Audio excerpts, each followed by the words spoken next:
ভাওয়ালের রাজা ছিলেন তখন রায়বাহাদুর রাজেন্দ্র নারায়ণ।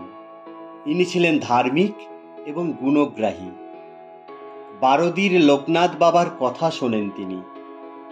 বাবার অলৌকিক যোগ বিভূতি ও কৃপার কথাও তার কানে যায়।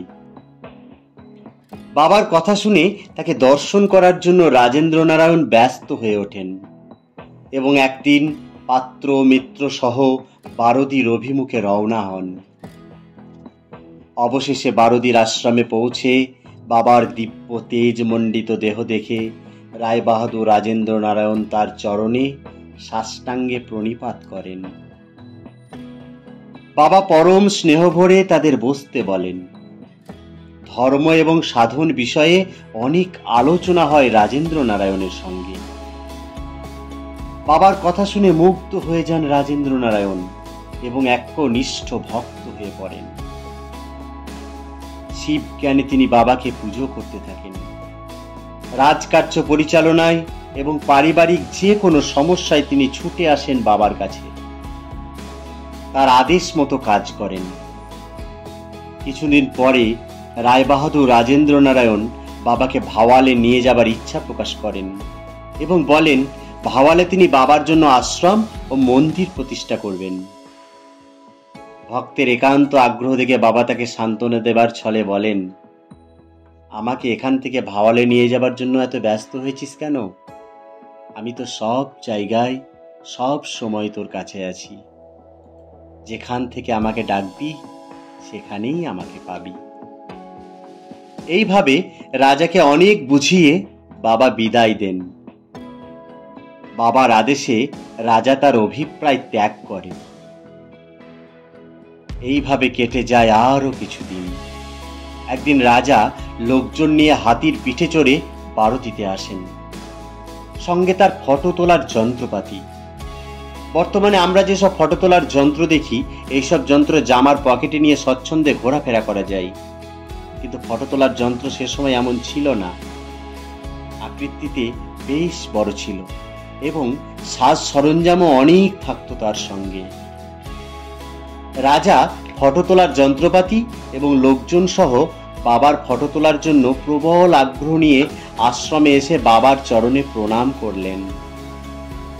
তারপর ফটো তোলার কথা জানালেন বাবা। ফটোর কথা শুনে বাবা বিরক্ত হয়ে উঠলেন। বললেন, দেখ, আমি ওসব ফটো তোলাতে ভালোবাসি না। তাছাড়া কি হবে ফটো তুলে? এই যে দেহটা দেখছিস, এটা অনিত্য বস্তু, একটা খাঁচা ভিন্ন আর কিছুই নয়।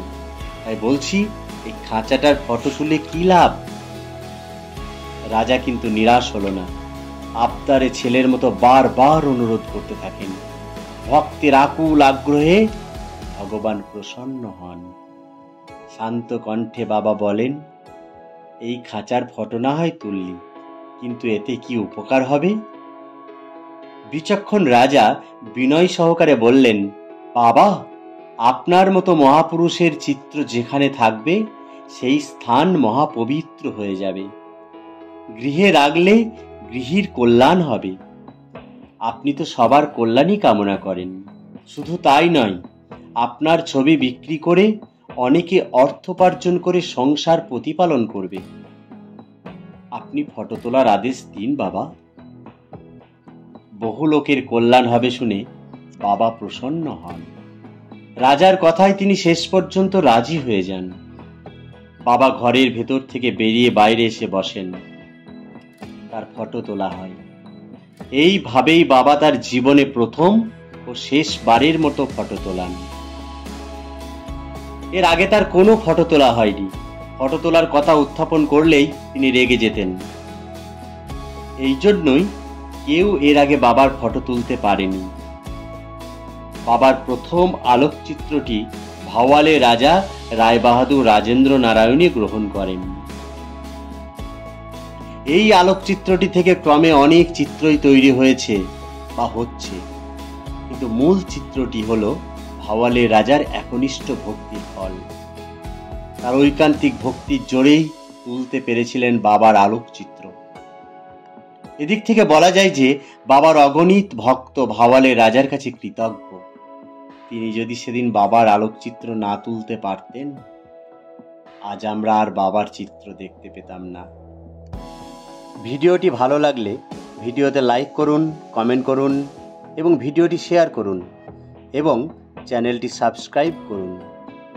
তৎসহ ভক্তি ভরে বলুন, জয় বাবা লোকনাথ।